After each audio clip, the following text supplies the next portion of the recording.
Hi, and welcome back to Focal Point AFR Talk. Brian Fisher is my name. The program is Focal Point. The network is the American Family Radio Talk Network. Great to have you in the conversation on this Free for All Friday. And it is Casual Friday, as you can see for those of you who are watching. Casual Friday for you. If your boss gives you a hard time for showing up at work wearing a rugby shirt, you just tell them that the first mate of the USS Focal Point said it was okay. Honored to welcome to our studio here at American Family Radio, Don and Sondra Tipton. Don and Sondra have been guests on this program before via telephone. Great to have you guys here in studio.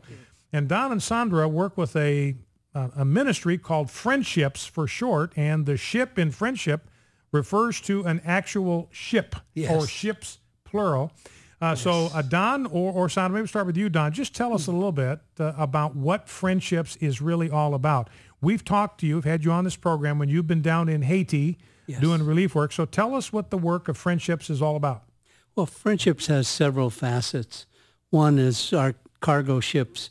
We take food, medicines, relief supply, building material, things like that to third world countries, our countries in need, and civil wars, disasters, usually civil wars, and greedy men taking everything from their own people or problems around the world. Well, you know, and I've read that the real problem with famine is more political than it is agricultural, because they have civil war going and one side will prevent supplies getting from the people that need it.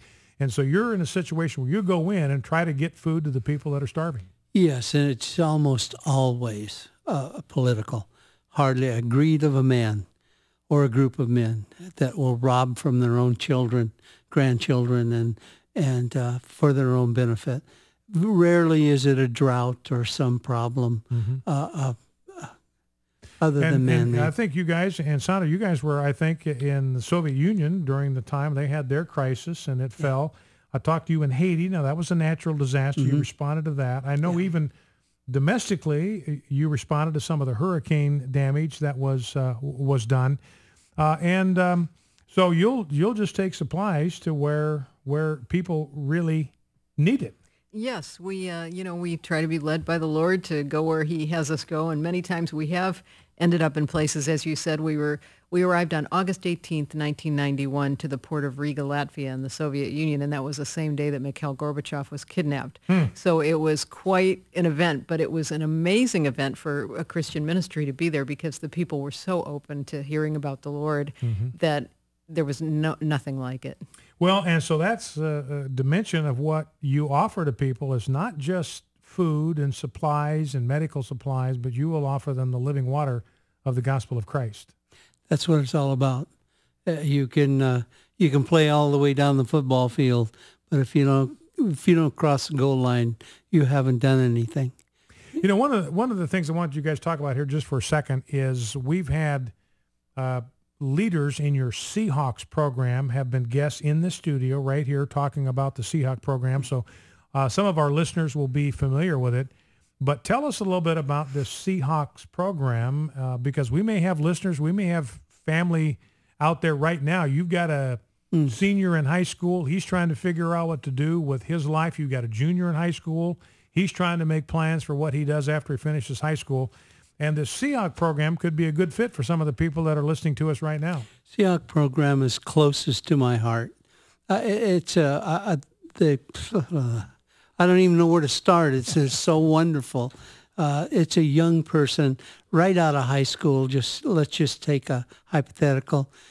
He's graduated from high school. He's got to either go into the military, he's going to go to college, he's going to get a job. He wonders what kind of car he's going to drive, what his friends are doing, what he's going to do to make his life better. His parents are inputting all that they can to direct him, but he's generally loves God, been to Sunday school and church all of his life, wonders there's something inside of his spirit man that's saying, how about me?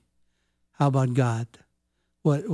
So he usually fills out an application and sends it to me with a letter saying why he wants to come and be with us for 1 year, and what's causing him to do this and what he likes about the program.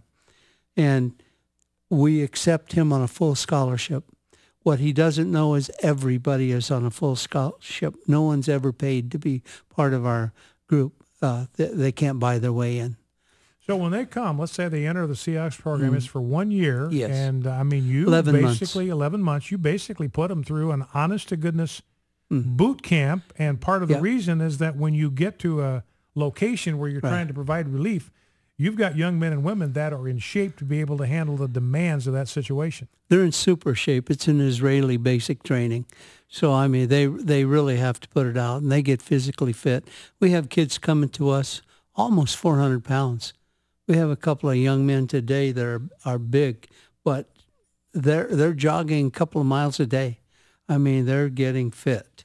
And it's wonderful to see these young people come, all shapes and all sizes. They come with a heart that serve God, a true heart. What they basically they're going to be grounded in the Scriptures as well as getting the fit. And you remarked this morning to our staff that when you get to the field, the people there that you're there to serve and help, they remark at how ready these young men and women are to jump in and provide a helping hand. They all say the same. They've never seen anything like it. They have a lot of church groups and kids come and they want to know where the mall is, or they just can't take the heat and the pressure. These kids hit the ground running. They're like soldiers, truly like soldiers. They work as part of a team. They're a cohesive team, and they are under authority, and those are the kind of elements that make them so effective. Mm-hmm. Well, and I've been impressed when I've been around some of the leaders of the Seahawk program and some of those that are in the Seahawk program, just at the level of discipline and focus and channeled energy that you sense in that program. Well, a couple more things I want to address. We've got about 5 minutes left. And Sondra, let me, how did this whole thing get started? I heard Don tell kind of his version of it. But you guys actually, from what I heard, you guys were high rollers in Hollywood running the Polo Club, and you were managing restaurants in New York and Paris and London and Hollywood.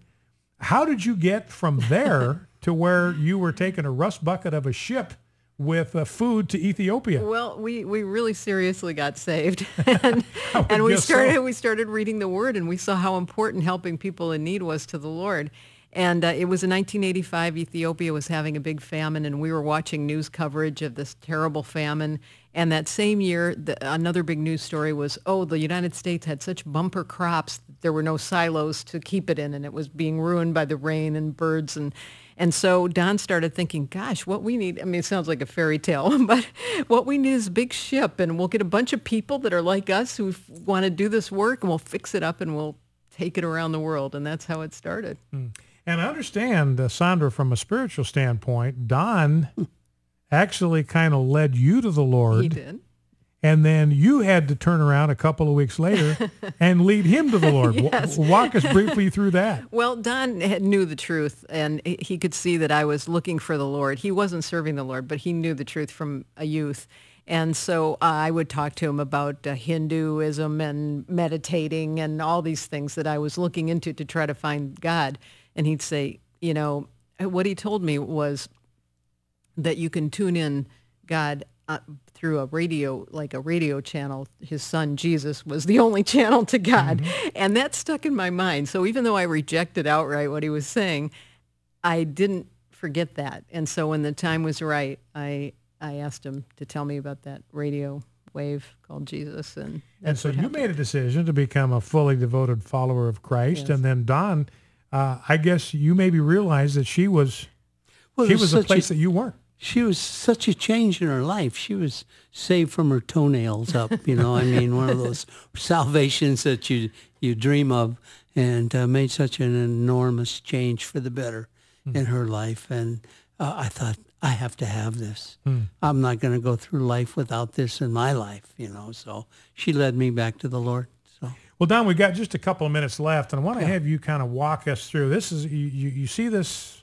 The news stories about the famine in Ethiopia. You get motivated to do something about it. You need a ship to do this. You don't know anything about boats. No. You don't know anything about agriculture.